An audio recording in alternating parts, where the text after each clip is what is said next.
బహిర్గతం చేస్తానని చెప్పి కూడా నేను సవాల్ చేస్తా ఉన్నాను. साथियों, ये लोग लोकतंत्र की एक भी बात मानने को तैयार नहीं। ये चुनाव लोकतंत्र का सबसे पवित्र उत्सव होता है, लेकिन इस चुनाव में इन्होंने एक नया उद्योग शुरू किया है। लोकतंत्र की भावना को चूर चूर करने वाला नया उद्योग शुरू किया है। इन लोगों ने फेक वीडियो बनाकर देश में लोगों को गुमराह करने का, समाज में तनाव पैदा करने का, संघर्ष का वातावरण बनाने का खेल शुरू किया है।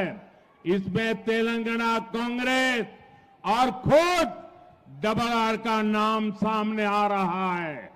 आप मुझे बताइए, क्या संवैधानिक पद पर बैठे लोगों से ऐसी हरकत करने की उम्मीद कोई देशवासी कर सकता है क्या?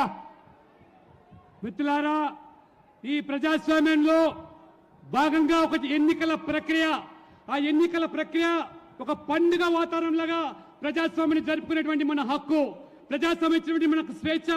అటువంటి ప్రజాస్వామ్యాన్ని ఇవాళ ఈ కాంగ్రెస్ నాయకులు అవమానపరిచే విధంగా వాళ్ళు ఓటమి ఛాయలో, ఓటమి నైరాశ్యంలో ఏ రకంగా దిగజారుతున్నారో, ఈ తెలంగాణలో ఒక ఫేక్ వీడియో సృష్టించి ఏ రకంగా ఈ సమాజాన్ని విచ్ఛిన్నం చేయడానికి కుట్రలు కుతంత్రాలు పండుతున్నారో, ఎన్నికల్లో గెలవలేమని చెప్పి ఏ రకమైనటువంటి దిగజారు చర్యలకు పాల్పడుతున్నారో తెలంగాణ కాంగ్రెస్ పార్టీ అదే రకంగా డబుల్ ఆర్ గా ఇవాళ కొనసాగుతున్నటువంటి ఈ యొక్క రాజు ఈ తెలంగాణలో అత్యంత పవిత్రమైనటువంటి రాజ్యాంగ పదవిని అనుభవిస్తున్నటువంటి ముఖ్యమంత్రి చేసే పని అని చెప్పి తెలంగాణ సమాజం ఇవాళ ప్రశ్నిస్తున్నది.